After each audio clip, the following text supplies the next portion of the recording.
Hello everyone, greetings of the day. मैं रवि तिवारी। जैसा कि प्रीवियस सेशन में हम लोग इंडक्शन मशीन के स्टार्टर्स के बारे में डिस्कस कर रहे थे। स्टार्टर्स की नीड हम लोगों ने पहले समझा, and then DOL starter and resistance starter, alternatively inductor starter के बारे में बात किया।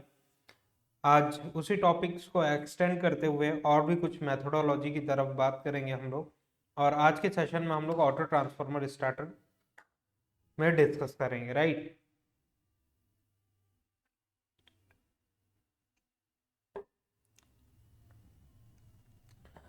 तो सेशन स्टार्ट करने से पहले कुछ बेसिक इंट्रोडक्शन।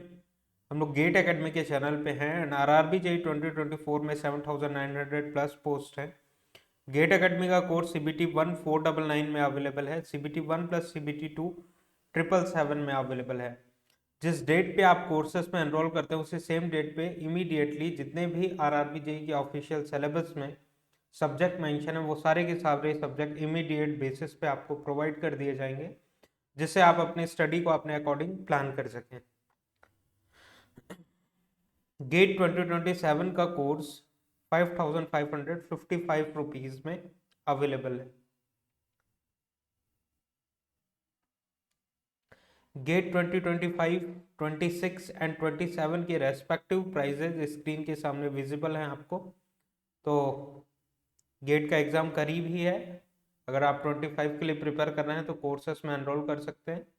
अदरवाइज 26 एंड 27 के स्टूडेंट जो हैं रेस्पेक्टिव प्राइजेस आपकी स्क्रीन के सामने हैं। RRB JEE SSC JEE 777 में अवेलेबल है। कैंपस रिक्रूटमेंट ट्रेनिंग प्रोग्राम 777 में, all state AE JEE examination 777 में, स्मार्ट कोर्स एंड डोपामाइन 555 999 में अवेलेबल है। ESE नॉन टेक्निकल जो कि UPSC का एग्जाम होता है, इंजीनियरिंग सर्विसेज एग्जाम, जिसमें project management,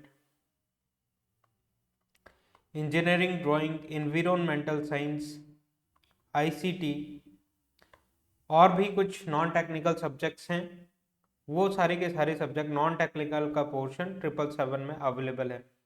gate subject wise and combo courses भी अवेलेबल हैं, जैसे कि आप केवल नेटवर्क में एनरोल करना चाहते हैं, या इलेक्ट्रिकल मशीन में एनरोल करना चाहते हैं, या पावर सिस्टम में एनरोल करना चाहते हैं, पावर इलेक्ट्रॉनिक्स में एनरोल करना चाहते हैं, या एनालॉग इलेक्ट्रॉनिक्स में, सिग्नल सिस्टम में, कंट्रोल सिस्टम में, माइक्रो प्रोसेसर में। तो इंडिविजुअल बेसिस पे भी आप कोर्सेज में एनरोल कर सकते हैं। अदरवाइज कॉम्बिनेशन के साथ भी आप अपने बेस्ट कॉम्बिनेशन चूज कर सकते हैं। उसके लिए आपको गेट एकेडमी का ऑफिशियल वेबसाइट विजिट करनी होगी, राइट।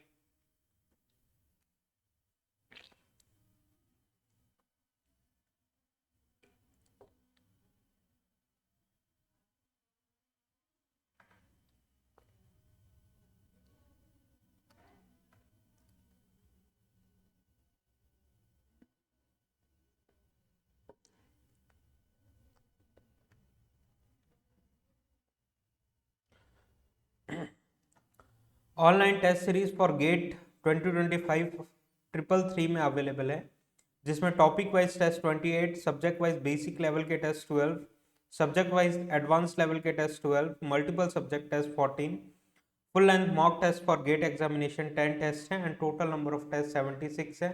इन 76 टेस्ट के साथ अगर आप अपने प्रिपरेशन को करेंगे और पूरी की पूरी टेस्ट सीरीज टेस्ट देने के बाद एनालिसिस करेंगे, तो आपको AIR 1 या फिर AIR 9 के अंडर में जो भी आपके कैंडिडेट्स हैं उनके साथ अपने रिजल्ट्स को कंपेयर करने के लिए सारी चीज़ें रिजल्ट वाइज देखने के लिए मिलेंगी कि उनका स्ट्रॉन्ग एरिया कौन सा है, आपका वीक एरिया कौन सा है, क्या क्या सिली मिस्टेक्स आप कर रहे हैं, कैलकुलेशन मिस्टेक कितने हो रहे हैं, या फिर टाइम कितना कंज्यूम कर रहे हैं पर्टिकुलर क्वेश्चन में। आप क्वेश्चंस को अटेम्प्ट कैसे करना है, पहले नॉन टेक्निकल पार्ट करें, टेक्निकल पार्ट करें, या फिर कौन सा सब्जेक्ट पहले करें, ये सारी स्ट्रेटजीज आप फिक्स कर सकते हैं, जिससे ओवरऑल रैंक में आपके बेस्ट पॉसिबल इंप्रूवमेंट देखने के लिए मिलेगा।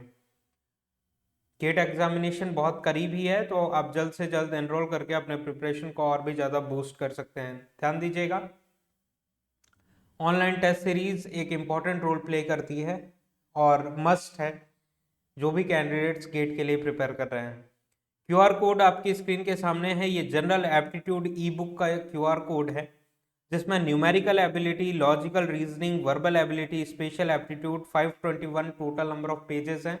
और जनरल एप्टीट्यूड का वेटेज किसी भी टेक्निकल सब्जेक्ट से ज़्यादा देखने के लिए मिलता है। 13 से 15 मार्क्स आपको जनरल एप्टीट्यूड से एवरी ईयर गेट एग्जामिनेशन में देखने के लिए मिल रहा है, राइट। तो एक अच्छा खासा वेटेज है। जरूर इस बुक को परचेस करिए, जो कि 222 में अवेलेबल है और प्ले स्टोर पे अवेलेबल है। और इस बुक की खास बात यह है कि इसमें topic wise previous year 15 years के GATE question with detail solution available है। तो एप्टीट्यूड प्रिपरेशन करने वाइज आपको और भी कहीं विजिट करने की जरूरत नहीं है। One and only one complete solution GATE academy आपको प्रोवाइड कर रहा है। और ये बुक जो है वो एरर फ्री है, किसी भी तरीके का कोई भी मिस्टेक आपको इस बुक में देखने के लिए नहीं मिलेगा। तो चलिए सेशन कंटिन्यू करते हैं। और लास्ट सेशन में हम लोग बात कर रहे थे resistance starter, right, register starter के बारे में, जो कि थ्योरेटिकल लेवल पे बात करें तो इंडक्टर स्टार्टर के बारे में भी हम लोग डिस्कस किए थे लास्ट सेशन में, जो कि प्रैक्टिकली कहीं पे आपको इंडस्ट्रीज में इंडक्टर स्टार्टर देखने के लिए नहीं मिलेगा। क्यों नहीं मिलेगा? क्योंकि इंडक्टर को मेंटेन करना, क्योंकि आयरन कोर इंडक्टर है, on top of the iron bindings provide की गई हैं, राइट। तो उनको कूलिंग करने के लिए ऑयल की भी जरूरत होगी, ऑयल को रखने के लिए ऑयल टैंक की जरूरत होगी, जैसे कि ट्रांसफार्मर टैंक होता है। तो ओवरऑल कॉस्टली अफेयर है, जिसकी इंडक्टर स्टार्टर यूज करने से अच्छा है हम लोग ऑटो ट्रांसफार्मर स्टार्टर यूज कर लें, राइट। तो चलिए लास्ट सेशन में हम लोगों ने बात किया हुआ था VSC के बारे में, तो एक छोटा सा रीकैप लेते हैं हम लोग VSC के बारे में। लास्ट सेशन में हम लोगों ने कवर किया हुआ था, उसी का रीकैप लेते हैं हम लोग। कि जैसे कि ट्रांसफार्मर में VSC क्या होता है, शॉर्ट सर्किट वोल्टेज, राइट। इस तरीके से अगर आपका ट्रांसफार्मर है तो ये प्राइमरी वाइंडिंग यहाँ पे देखने के लिए मिल रही है, राइट। यहाँ पे सेकेंडरी वाइंडिंग कुछ इस तरीके से बाउंडेड है on the limb of the transformer. यहां से अगर हम लोग सोर्स कनेक्ट करते हैं कुछ इस तरीके से, और यहाँ पे लोड कनेक्ट करें कुछ इस तरीके से, राइट, इलेक्ट्रिकल लोड्स ऑब्वियसली। तो यहाँ पे सप्लोज करिए, सप्लाइड वोल्टेज दिया, करंट फ्लो किया, और इस करंट के कारण सम फ्लक्स का सेटअप होगा जो कि कोर में फ्लो करेगा ओवरऑल, राइट। सारे के सारे flux confined to the core होंगे आइडियली। और ये फ्लक्स अगर इन वाइंडिंग्स के साथ इंटरेक्ट करेगा तो वोल्टेजेस का डेवलपमेंट करेगा बोथ साइड्स में। और जैसे कि वोल्टेज यहाँ पे अवेलेबल है और लोड कनेक्ट कर दिया तो सेकेंडरी सर्क्यूटरी कंप्लीट है, तो इमीडिएटली लोड करंट सर्कुलेट होगा, जिसको हम लोग I2 के नाम से जानते हैं। ये करंट इन वाइंडिंग्स में अगेन फ्लो करेगा, तो ऑब्वियस सी बात है whenever there is a current there will be the induced flux lines. तो यहाँ से काउंटर फ्लक्स जनरेट होंगी, इस फ्लक्स को Φ2 नाम से जानते हैं। नेट फ्लक्स का रिडक्शन हो जाएगा। क्यों रिडक्शन हो जाएगा? कुछ फ्लक्स लाइंस इधर से आ रही हैं, कुछ इधर से आ रही हैं, एक दूसरे को नेगलिफाई करेंगी, नेट फ्लक्स का रिडक्शन हो जाएगा for the transient period of time. And net flux अगर रेड्यूस हो जाएंगे, नेट इंड्यूस वोल्टेजेस जो कि प्राइमरी एंड सेकेंडरी में डेवलप हो रहे थे वो रेड्यूस हो जाएंगे, जिसके कारण यहाँ पे सोर्स वोल्टेज तो फिक्स्ड है, सोर्स वोल्टेज चेंज होने वाला नहीं है, right, because we are in the analysis of electrical machine, not in the power system. तो सोर्स वोल्टेज हम लोग कांस्टेंट रीड करेंगे।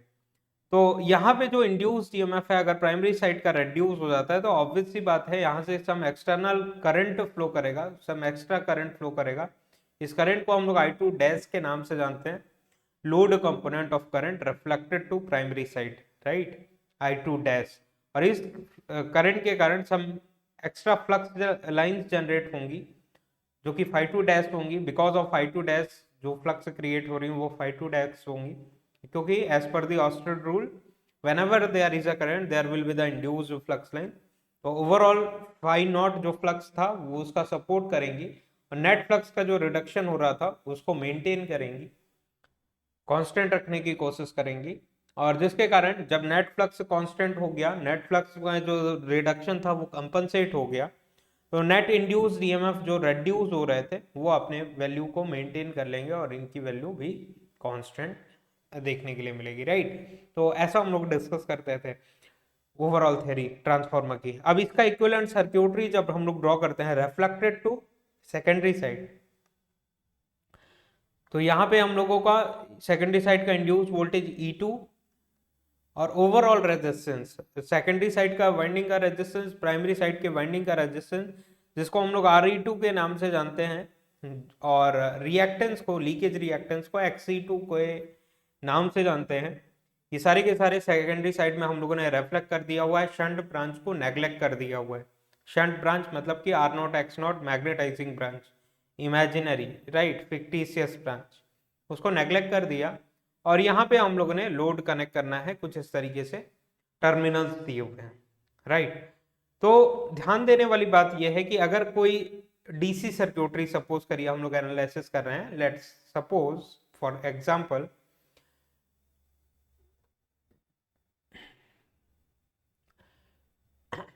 कि सपोज करिए ये, because this is not network theory, ये नेटवर्क थ्योरी नहीं है, इलेक्ट्रिकल मशीन है, प्रैक्टिकली एग्जिस्टिंग सिस्टम है, नॉट अ थ्योरेटिकल सिस्टम। तो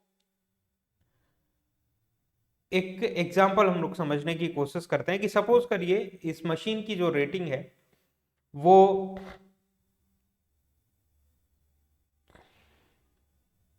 लेट सपोज कि डीसी सर्क्यूटरी हम लोग एनालिसिस कर रहे हैं। Let me raise first.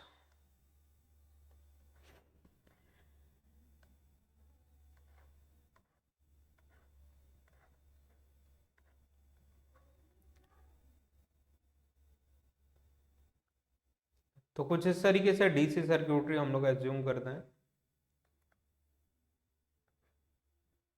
Suppose करिए डीसी मशीन है या फिर समथिंग लाइक दैट, और इस मशीन की रेटिंग जो है वो 220 वोल्ट है, या फिर फॉर द सिंपलियर एनालिसिस हम लोग इसको 200 वोल्ट लिख लेते हैं, या फिर 100 वोल्ट भी लिख सकते हैं, कोई इशू नहीं है, 100 वोल्ट से ही काम चलाते हैं अपना। कि 100 वोल्ट इसकी रेटिंग है राइट, और करंट की रेटिंग है इसकी 10 एम्पियर्स, करंट की रेटिंग है 10 एम्पियर्स। और यहाँ पे जो इंटरनल रेजिस्टेंस है आपकी मशीन का वो 1 ओम है। कितना है? 1 ओम।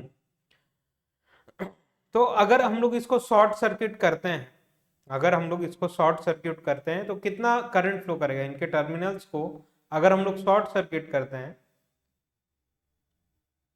शॉर्ट सर्किट करते हैं तो कितना करंट फ्लो करेगा? देखते हैं कितना करंट फ्लो करना चाहिए, कितना करंट फ्लो करना चाहिए। आई की वैल्यू क्या होती है? V divided by R. I की वैल्यू होती है V डिवाइडेड बाई आर। तो वोल्टेज कितना है? 100 वोल्ट, और करंट कितना है, सॉरी रेजिस्टेंस कितना है? 1 ओम। तो हंड्रेड्स ऑफ एम्पियर का करंट फ्लो करेगा राइट, हंड्रेड्स ऑफ एम्पियर का करंट फ्लो करेगा। ये क्या है? ये किसका कॉन्सेप्ट है? ये नेटवर्क थ्योरी का कॉन्सेप्ट है, ये नेटवर्क थ्योरी का कॉन्सेप्ट है।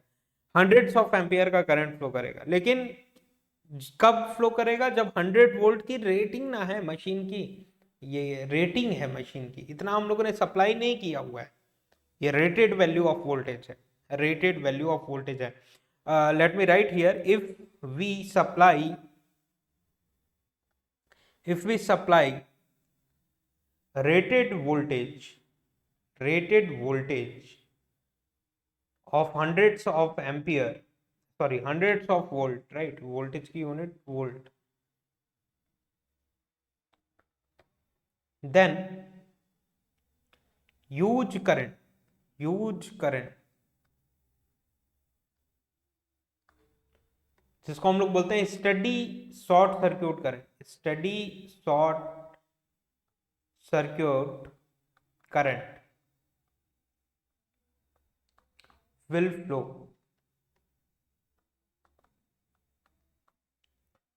this is fault current, fault current, current which will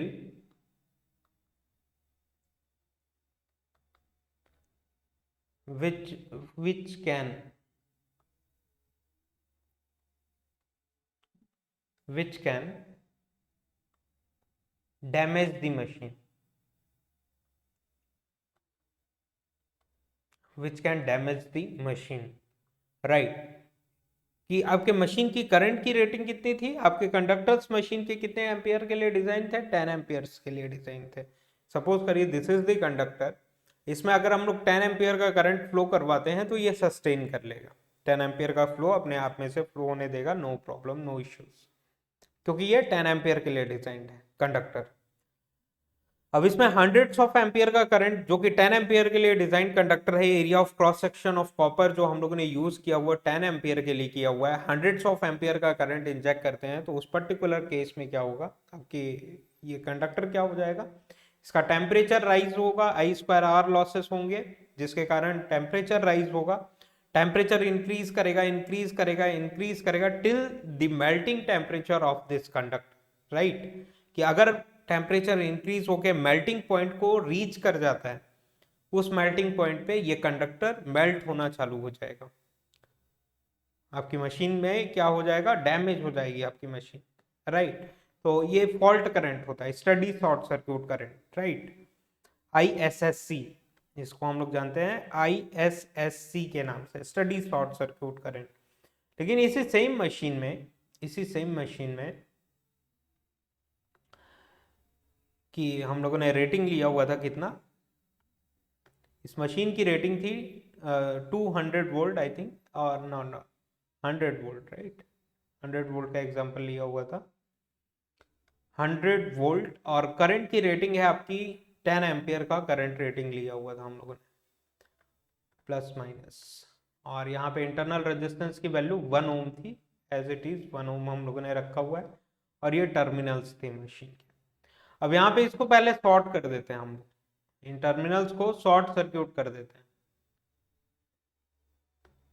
short circuit कर दिया हम लोगों ने। अब अगर इस मशीन में रेटेड करंट फ्लो करवाना है, रेटेड करंट फ्लो करवाना है इस मशीन में, रेटेड करंट फ्लो करवाना है, कितना, रेटेड करंट की वैल्यू कितनी है, 10 एम्पियर। ये क्या है, नेम प्लेट डिटेल्स है मशीन के, ये क्या है, रेटेड वैल्यू है, full load value, rated value और फुल लोड वैल्यू दोनों सेम होती है ना, दोनों चीजें लिख देते हैं हम लोग, फुल लोड वैल्यू। तो 10 एम्पियर का रेटेड करंट अगर इस मशीन में फ्लो करवाना है तो कितना वोल्टेज यहाँ पे इंजेक्ट करना पड़ेगा, 100 वोल्ट, 100 वोल्ट, 100 वोल्ट अगर इंजेक्ट करते हैं तो कितना करंट फ्लो कर रहा था, हंड्रेड्स ऑफ एम्पियर का करंट फ्लो कर रहा था, जो कि स्टडी शॉर्ट सर्क्यूट करंट था, आपकी मशीन को इमीडिएटली डैमेज कर देगा, राइट। लेकिन अगर 100 वोल्ट हम लोग सप्लाई कर रहे हैं तो हंड्रेड्स ऑफ एम्पियर का करंट फ्लो कर रहा है, लेकिन 10 एम्पियर रेटेड करंट अगर फ्लो करवाना है तो कितना करंट, सॉरी कितना वोल्टेज सप्लाई करना पड़ेगा, that is the investigation issue, sorry that is the part of investigation. तो हम लोग इन्वेस्टिगेट करते हैं कि कितना वोल्टेज यहाँ से हम लोग सप्लाई करें कि मशीन में रेटेड करंट फ्लो करना चालू कर दे, राइट। तो कितना वोल्टेज सप्लाई करना पड़ेगा, उतना ही वोल्टेज सप्लाई करना पड़ेगा जितना यहाँ पे वोल्टेज ड्रॉप हो रहा है, उतना ही वोल्टेज सप्लाई करना पड़ेगा जितना यहाँ पे वोल्टेज ड्रॉप हो रहा है। 10 मल्टीप्लाइड विथ 1, वोल्टेज ड्रॉप क्या होता है, V is equal to I R होता है ना, तो वोल्टेज ड्रॉप की वैल्यू यहाँ पे, वोल्टेज ड्रॉप कितना हो रहा है, let me write, drop is equal to 10 multiplied with 1, मतलब कि 10 वोल्ट का वोल्टेज ड्रॉप हो रहा है, 10 वोल्ट का वोल्टेज ड्रॉप हो रहा है। देखिए प्लस डायरेक्टली इस टर्मिनल से कनेक्टेड है, माइनस शॉर्ट सर्क्यूटेड है, मतलब इस वाले टर्मिनल से डायरेक्टली कनेक्टेड है, इन दोनों के बिटवीन में कोई भी एलिमेंट है क्या, नहीं। तो एग्जैक्टली यही 10 वोल्ट यहाँ से अगर हम लोग सप्लाई करते हैं तब जाके 10 एम्पियर का करंट यहाँ पे फ्लो करेगा, राइट। तो this voltage is called VSC, this voltage is called VSC। VSC is what? The definition of VSC says short circuit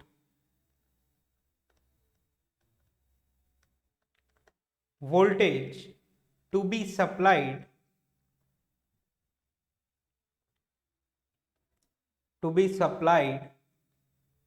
to circulate full load current, full load or rated current, let me write here, rated current।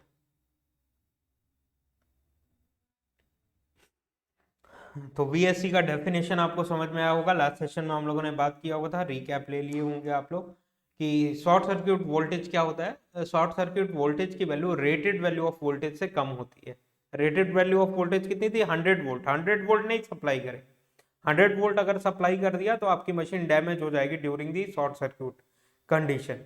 तो short circuit के duration में कभी भी rated voltage हम लोग supply नहीं करेंगे, less than rated voltage, जिसको रेड्यूस वोल्टेज के नाम से हम लोग जानते हैं और जिसको हम लोग VSC के नाम से जानते हैं, short circuit voltage to be supplied to circulate full load current और रेटेड करंट, राइट। तो ये कॉन्सेप्ट यहाँ पे क्लियर होता है।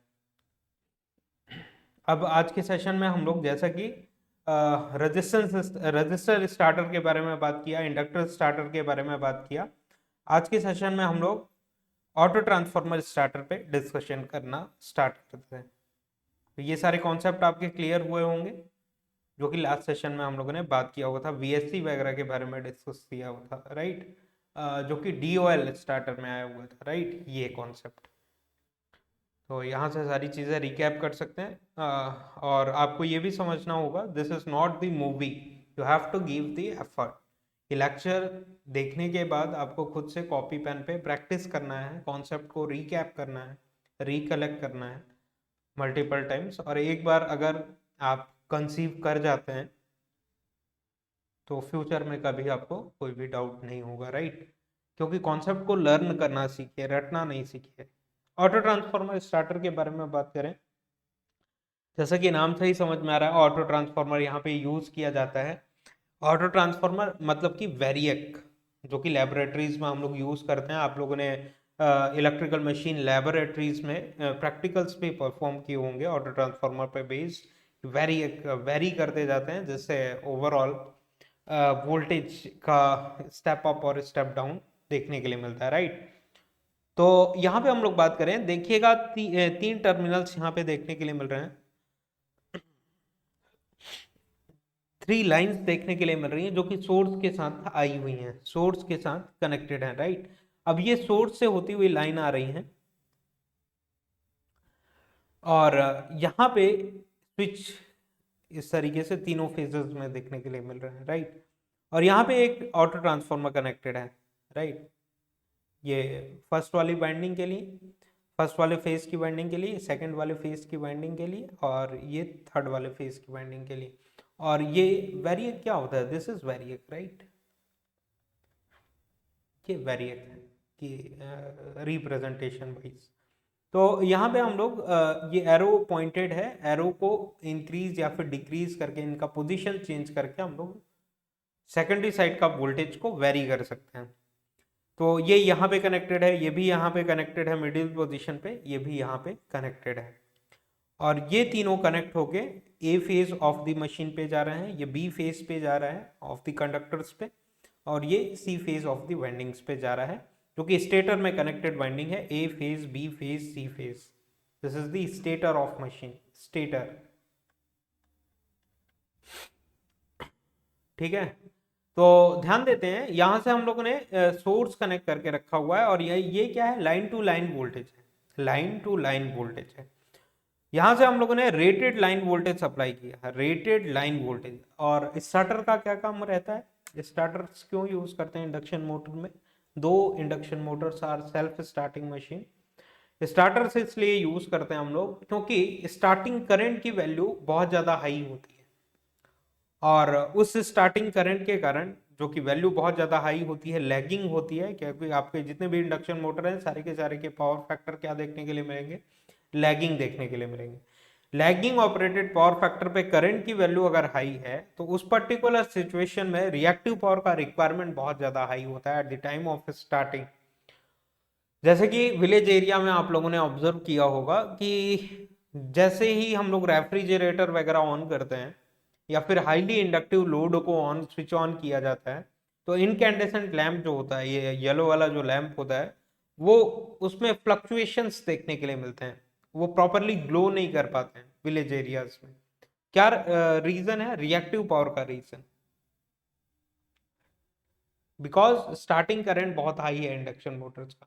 लार्ज इंडस्ट्रीज में hundreds of induction motor connected हैं, इमीडिएटली सारे इंडक्शन मोटर को एक साथ अगर आप लोग ऑन करते हैं तो आपके इंडक्शन मोटर तो भले ही स्ट्रांग हो सकते हैं, आप spiral cage induction motor use कर रहे हो भले ही स्ट्रांग हो, आपके इंडक्शन मोटर्स को कुछ ड्यूरेशन के लिए कोई डैमेज नहीं होगा, लेकिन सोर्स डिप देखने की, वोल्टेज सोर्स डिप देखने के लिए मिलता है, जिससे सोर्स इफेक्ट हो जाएगा, और सोर्स का इफेक्ट होना एक सीवियर चैलेंज है, जिसके लिए इलेक्ट्रिसिटी डिपार्टमेंट वाले आपको पेनल्टी चार्ज कर सकते हैं आपसे, राइट।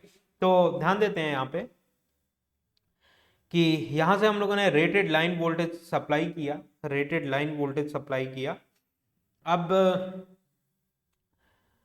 यहाँ का वोल्टेज कितना देखने के लिए मिलेगा, ऑब्वियस सी बात है सम चेंजेस देखने के लिए मिलेंगे, क्योंकि ट्रांसफार्मर, ऑटो ट्रांसफार्मर के प्राइमरी साइड का वोल्टेज और सेकेंडरी साइड का voltage per phase, sorry line to line voltage के रेस्पेक्ट में बात करें तो ये एक्स टाइम्स इसमें रिडक्शन देखने के लिए मिलेगा। एक्स किस पे डिपेंड करेगा, इसके पोजिशनिंग पे, ये अगर यहाँ पे पोजिशन है तो एक्स की वैल्यू कम होगी या फिर अकॉर्डिंगली वेरी करेगी, यहाँ पे रखेंगे तो वेरी करेगी, यहाँ पे रखें तो इनके टैपिंग्स पे डिपेंड करेगा, जितने ज्यादा नंबर ऑफ टैपिंग्स पे रखेंगे, नंबर ऑफ टर्न्स जितना ज्यादा होगा सेकेंडरी साइड में वोल्टेज उतना ज्यादा देखने के लिए मिलेगा, नंबर ऑफ टर्न्स अगर कम है तो सेकेंडरी साइड में वोल्टेज भी कम देखने के लिए मिलेगा, राइट। तो ये x times x is the reduction factor, x की वैल्यू लेस देन 1 देखने के लिए मिलती है, राइट। तो सेकेंडरी साइड का voltage x times of v rated line voltage के बराबर देखने के लिए मिल रहा है, राइट। अब यहाँ पे अगर ये मशीन स्टार कनेक्टेड है आपका स्टेटर, तो पर फेज में कितना वोल्टेज देखने के लिए मिलेगा, x टाइम्स ऑफ ये लाइन वोल्टेज था, और यहाँ पे हम लोगों ने लिख दिया v rated phase voltage, v rated phase voltage, v rated phase voltage. अब जब v रेटेड फेज वोल्टेज हम लोगों ने सप्लाई कर रहे हैं तो करंट की वैल्यू क्या होती, ISC होती, राइट। रेटेड वोल्टेज अगर हम लोग सप्लाई करते तो शॉर्ट सर्किट करंट फ्लो करता, और अगर यहाँ पे x से नेमिंग किया हुआ, x से रिडक्शन किया हुआ है तो करंट में भी उतना ही रिडक्शन देखने के लिए मिलेगा, उतना ही रिडक्शन देखने के लिए मिलेगा। अब देखिए यहाँ पे इन दोनों के बीच में कोई एलिमेंट कनेक्टेड है क्या, नहीं। अगर यहाँ पे कोई भी एलिमेंट नहीं कनेक्टेड है तो यही सेम करंट यहाँ से भी फ्लो होता हुआ आ रहा होगा, क्योंकि लाइंस में करंट सेम होते हैं, x टाइम्स ऑफ ISC यहाँ का भी करंट है। लेकिन देखिएगा वोल्टेजेस का जब रिडक्शन हो रहा है तो करंट का क्या होगा,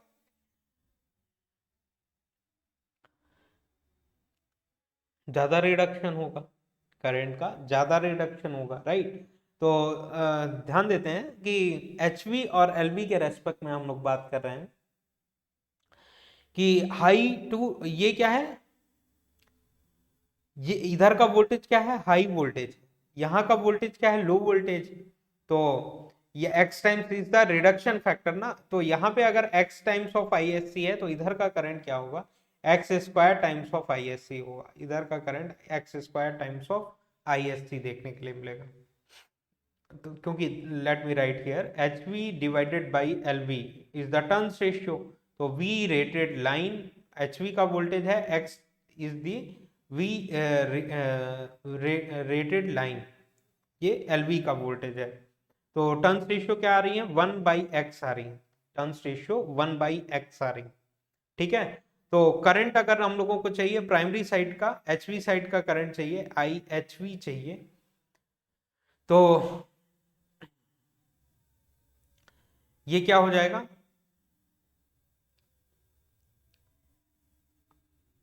टर्न्स रेशियो से हम लोग मल्टीप्लाई करेंगे, IHV डिवाइडेड बाई ILV जब लिखते हैं हम लोग,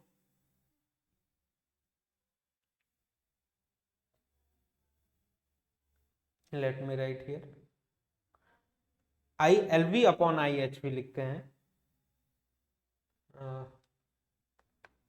जस्ट अ सेकेंड। तो जैसे कि हम लोगों को मालूम है ना टर्न्स रेशियो प्रॉपरली, तो VHV divided by VLV, ILV divided by IHV is the turns ratio A, और A कितना आया हुआ है, 1/x आया हुआ है। तो ILV तो हम लोगों को पता है, तो IHV अगर हम लोगों को चाहिए तो IHV इधर कर चला गया, और ILV डिवाइडेड बाई 1/x आ गया, राइट, 1/x आ गया। तो ILV की वैल्यू कितनी है, LV साइड की वैल्यू कितनी है, x टाइम्स ऑफ ISC है, x टाइम्स ऑफ ISC है, डिवाइडेड बाई 1/x। तो IHV की वैल्यू कितनी आ गई, हाई वोल्टेज साइड के करंट की वैल्यू, ये x ऊपर चला जाएगा तो x square times of ISC आ गया, दैट इज द कॉन्सेप्ट। तो HV साइड का करंट कितना आया हुआ है, x square times of ISC आया हुआ है। Concept clear, right. तो देखिएगा सोर्स वोल्टेज यहाँ पे क्या है, x is the reduction factor ना, x की वैल्यू ग्रेटर देन 1 नहीं है, x की वैल्यू लेस देन 1 देखने के लिए मिल रही है। तो h इधर का जो करंट होगा सोर्स करंट, इसको हम लोग कह रहे हैं सोर्स करंट।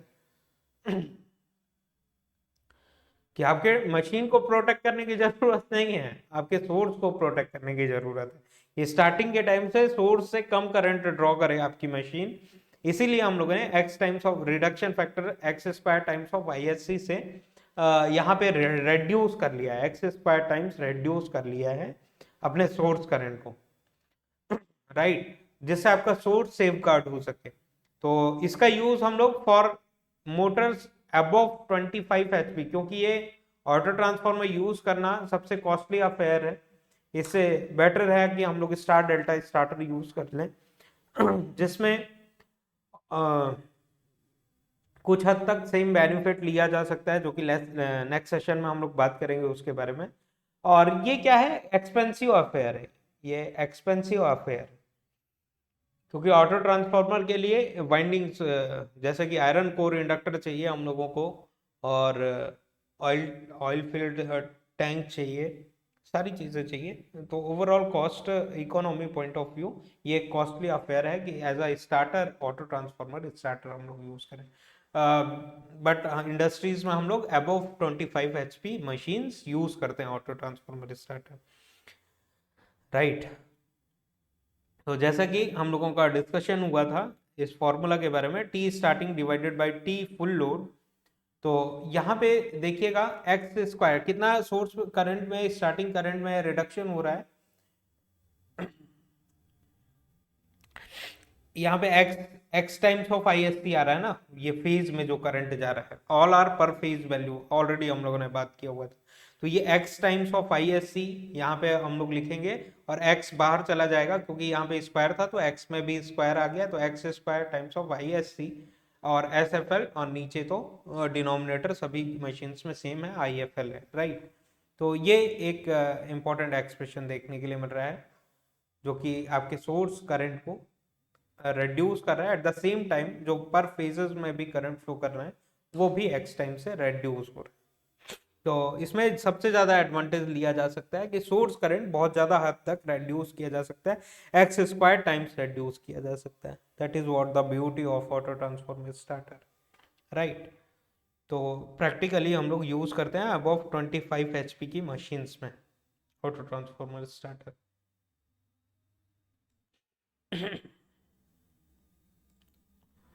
तो ये कॉन्सेप्ट क्लियर होता है यहाँ पे ऑटो ट्रांसफार्मर के बारे में। और register starter and reactor starter last session में हम लोगों ने बात किया हुआ था, DOL स्टार्टर भी डिस्कस किया, और आज के सेशन में VSC का जो कॉन्सेप्ट होता है वो भी हम लोगों ने क्रिस्टल क्लियर किया, जिससे आप अपने कॉन्सेप्ट के डॉट्स को कनेक्ट कर सकें, अनकनेक्टेड डॉट्स जो हैं आपके वो कनेक्ट हो सकें। तो नेक्स्ट सेशन में हम लोग स्टार डेल्टा स्टार्टर पे बात करेंगे। तब तक के लिए धन्यवाद, अच्छे से प्रिपेयर करिए, एग्जामिनेशन बहुत करीब है, एफर्ट और ज़्यादा लगाइए, और ज़्यादा लगाइए, जब तक बेस्ट पॉसिबल रैंक तक आप ना पहुँच जाएं। Thank you very much, very very all the best. Prepare करते रहिए, कनेक्टेड रहिए, कमेंट सेक्शन में अपने डाउट्स पूछते रहिए। Thank you.